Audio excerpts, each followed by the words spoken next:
Welcome back to another episode of Lost in the Farmer's Market Garden Shorts, where we have a small version and a large version of this plant on hand, and a snarly beast in the back there.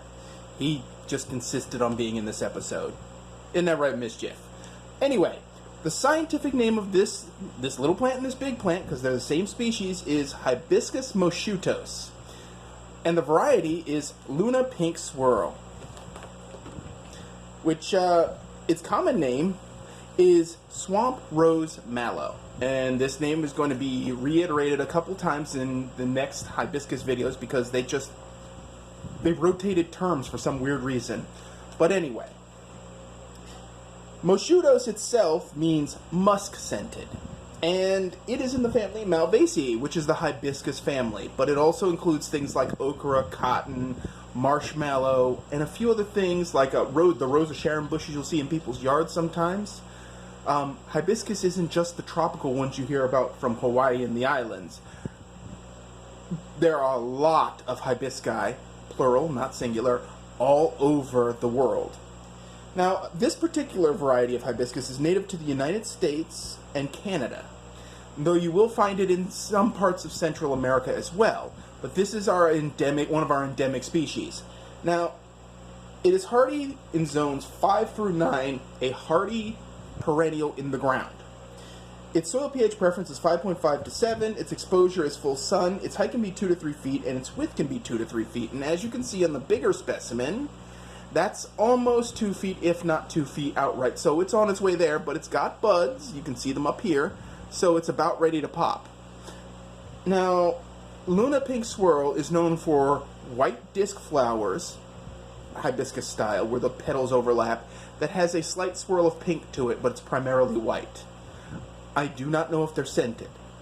But then again, it's a hibiscus. I mean, who cares? They're going to be fabulous. Win-win for me. Anyway, it also is known as hardy hibiscus and rose mallow. Yeah. Wah, wah. You saw that coming. Uninventive common name strikes again. But anyway, let's get into some facts about this plant. So, the leaf buds are edible cooked or raw. So that would be these little guys in here. Young leaves can be added to salad. So it'd be leaves about this size right here. See that? About that size, maybe this size. This is a smaller plant, so the leaves are younger and softer. Flowers are edible and can be cooked or eaten raw. Okay, there you go. The delicate petals are good for stuff. Now, you can dry the flowers and make tea out of them. You can do that in a lot of the hibisci I'm going to be covering this year, so tighten your shorts and prepare to sing like the Duke, I guess. Anyway, let's see. So, just as a heads up, the flowers, the leaf buds, and young leaves will have a gelatinous texture and may need cooking, much like okra, its cousin. The root is edible, but it's very tough, and that's really a desperation food.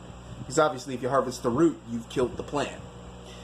The flower calyxes can be used, much like its cousin Roselle, the famous tea hibiscus, to make jam. So the calyxes would be the fleshy part underneath the flower as the flower emerges. It's the thing underneath.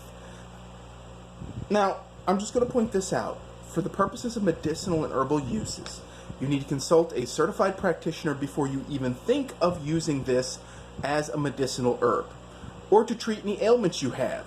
Drinking it for tea just because you enjoy the taste is one thing, but drinking it to try to cure something like the stuff I have listed here is probably not advisable, and you may want to consult a medical practitioner or a credible and certified specialist in herbs. Now, this plant's mucilage, that's the slimy stuff that comes out of okra, well, a lot of the hibisci have it, can be used to treat dysentery, lung ailments, and urinary tract infections. And apparently you can use it as a salve for burns, so there's that. Now again, I would consult a professional before you do that, because there's always the risk that you could be bringing something in that you didn't expect. And if you're going to eat any of these leaves, Laura, always wash them thoroughly, because you never know what bird might have pooped on them and you can't see it. So, that's all I have for you on Hibiscus moscheutos, or swamp rose mallow, which is a lovely addition to your garden. Hibiscus are one of the great additions to the garden, but the problem is a lot of garden centers sell those tropical crappy ones that last the season and then turn to compost. This will come back year after year and get bigger and side shoot, and its seeds may germinate and you may end up with more than you planned for. But it's not invasive, and it's endemic to this region, and it tolerates our southeastern weather really, really well. I've been impressed with these disco bell type ones. Luna Pink Swirl is in the disco bell rose grouping. Oh, mischief strikes again. In that grouping, so it's kind of like those. They're all under the same heading. This is again Hibiscus moscheutos, so we're, it's an option. Now, another thing I should point out is the dead stalks that are left over because it may die back to the ground in winter. These dead stalks, see these sticks? Great cat toys. Mischief thinks they're the best thing since sliced bread, and I can tell you this: I don't have to worry about a choke hazard because they just they're not like something else that may shatter. So there's that. I also don't have to worry about poison or chemical treatments or anything weird like that. So that's a last thought. So if you've ever grown swamp rose mallow in your garden, or you have any thoughts about growing swamp rose mallow in your garden, please let me know. We have, kick your thoughts out there in the comment section.